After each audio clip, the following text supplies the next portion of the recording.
नमस्कार, आप देख रहे हैं जन जन की आवाज़ न्यूज भारत। मैं आपके साथ हूं अखिलेंद्र कुमार गुप्ता। वक्त हो चला है आज की ताज़ा तरीन अहम खबरों का, तो आइए रुक करते हैं आज की विशेष खबर की ओर। आज स्वर्गीय असरफी लाल यादव की पुण्यतिथि पर समाजवादी पार्टी के पूर्व मुख्यमंत्री एवं राष्ट्रीय अध्यक्ष श्री अखिलेश यादव ने जनसभा को संबोधित किया।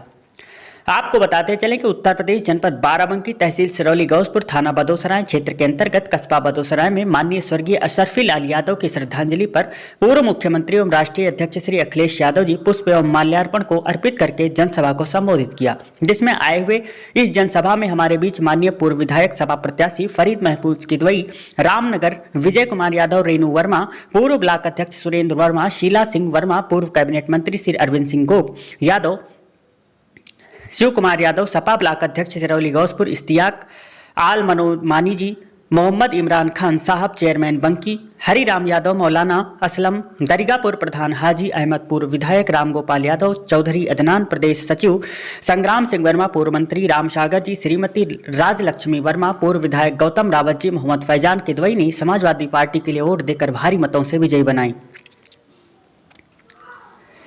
एवं सदर पार्टी के विधायक उमेश यादव जी ने आने वाली सन 2024 में परिवर्तन का सलाह लिया है, जिसमें समाजवादी के लोग भारतीय जनता पार्टी को हारने का काम समाजवादी पार्टी करेगी। उन्होंने 10 साल किसानों को पीछे छोड़ दिया है, 10 साल किसानों को पीछे छोड़ दिया है। फिर भी उन्होंने कहा है कि विश्वास तभी बनेगा जब भारत किसान होगा और नौजवान को बेरोजगारी की है। भारतीय जनता पार्टी ने बेरोजगार कर दिया और भारतीय जनता पार्टी ने रेलवे स्टेशन बेच दिया। हर गांव में 80 से 90% बेरोजगार हैं। उन्होंने बड़ी समस्याएं बेच दी हैं। उन्होंने दलित के साथ समाजवादी पार्टी दिल्ली से लखनऊ पार्टी रोड बनाने का काम समाजवादी पार्टी सबसे पहले बनवाया था। समाजवादी पार्टी में सड़क घोटाला किया है, सबसे पहले बीजेपी ने किया है। बाराबंकी का एक किसान ने आत्मदाह किया है। बुलडोजर के बारे में बताया कि उन्होंने डॉक्टर भीमराव अंबेडकर साहब संविधान के बारे में बताया। बीजेपी संविधान बदलना चाहती है।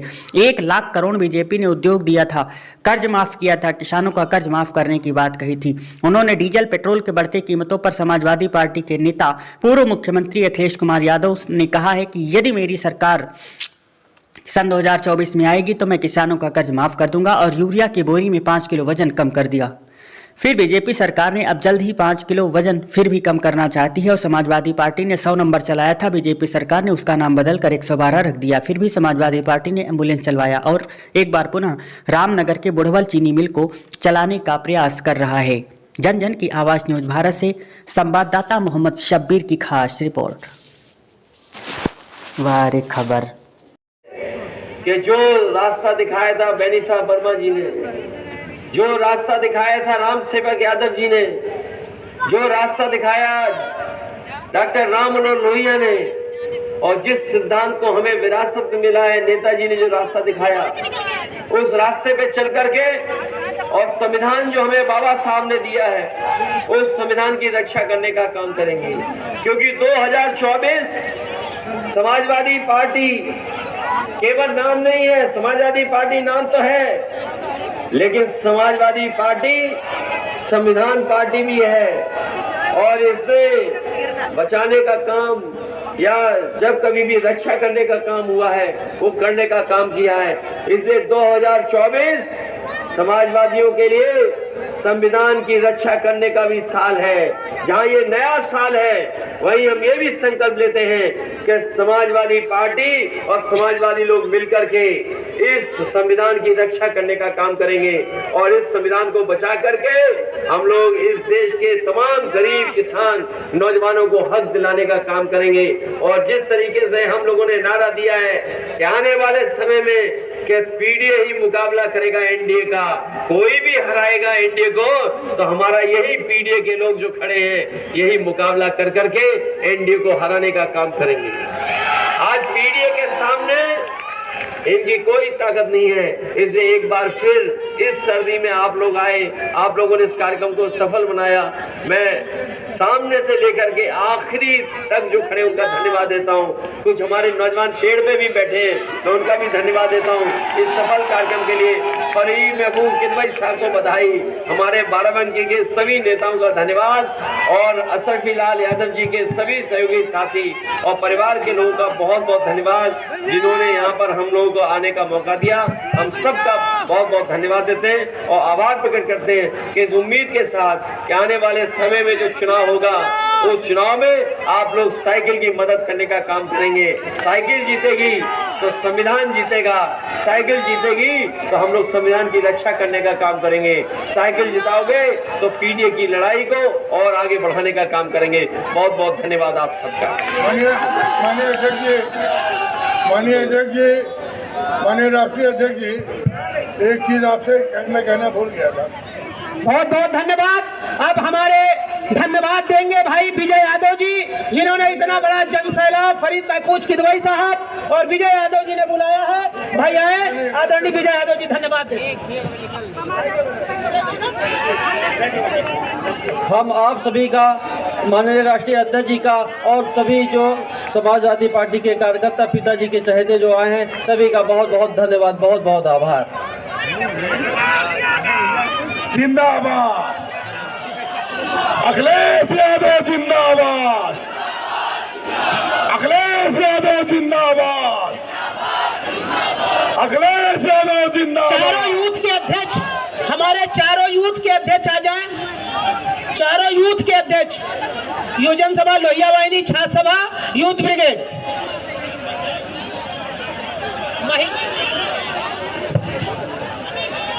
माननीय राष्ट्रीय अध्यक्ष जी, एक बात मैं कहना भूल गया था। हमारे क्षेत्र में बुढ़वा शुगर मिल जो है वो बंद पड़ा है। तो मैं ये चाहता हूँ कि जब हमारी सरकार आए, जब आपकी सरकार आए, तो उसको आप खोल दीजिए, तो दोबारा काम कर लेंगे। मैं फरीद महबूब किदवई साहब से सहमत हूँ। ये सही बात है कि सरकार हमारी थी, उस समय नहीं कर पाए, लेकिन हम इन्हें भरोसा दिलाते हैं आने वाले समय में सरकार बनेगी तो आपकी चीनी मिल भी शुरू कराने का काम करेंगे। उससे पहले विधानसभा में भी हम लोग सरकार से कहेंगे कि कम से कम सरकार इस दिशा में सोचे, जो इतना निवेश लाना चाहती है तो कम से कम एक चीनी मिल के लिए निवेश लेकर के आए। चलिए,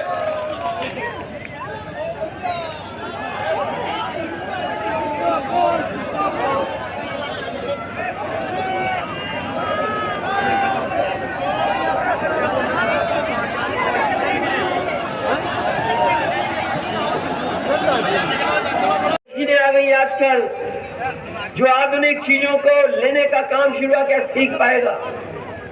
इसलिए हम कहना चाहते हैं आपसे, जहां ये सरकार हमारे किसान के साथ धोखा कर रही है, नौजवान को नौकरी छीन रही है, वही हमारी फौज को भी कमजोर कर रहे हैं। अभी कुछ दिन पहले एक एयर चीफ मार्शल है या आर्मी के chief of the army staff है, उनके माध्यम से जो अखबारों में खबरें छपी हैं, वो खबर ये कहती है कि 2027 तक हमारे 1 लाख फौज की कमी हो जाएगी।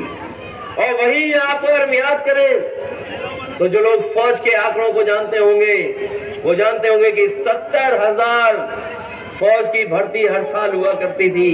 तब हमारी फौज पूरी की पूरी दिखाई देती थी। अगर भर्ती हमारी आधी रह जाएगी तो सोचो आने वाले समय में हमारी फौज की कितनी कमी होगी।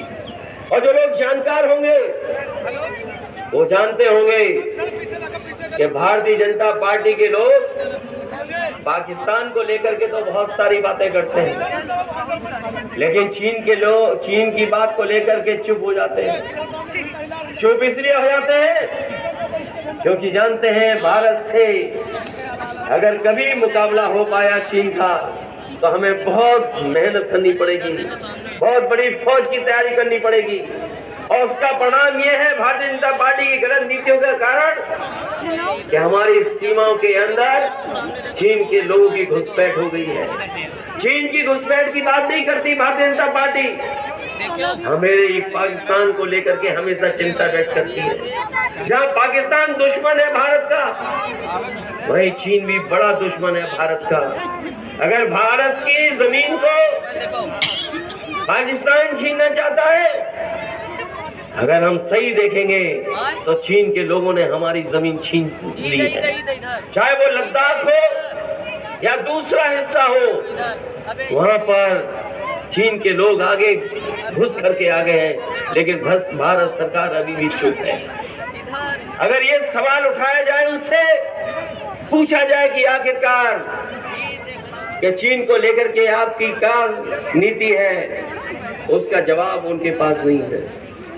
अगर ये पूछा जाए कि 1962 की जो हमारी फौज ने चीन की जमीन को छीन करके वहां पर फौज के लोगों ने एक मेमोरियल बनाया था, जो लोग फौज में भर्ती होंगे वो जानते होंगे फौज के बारे में।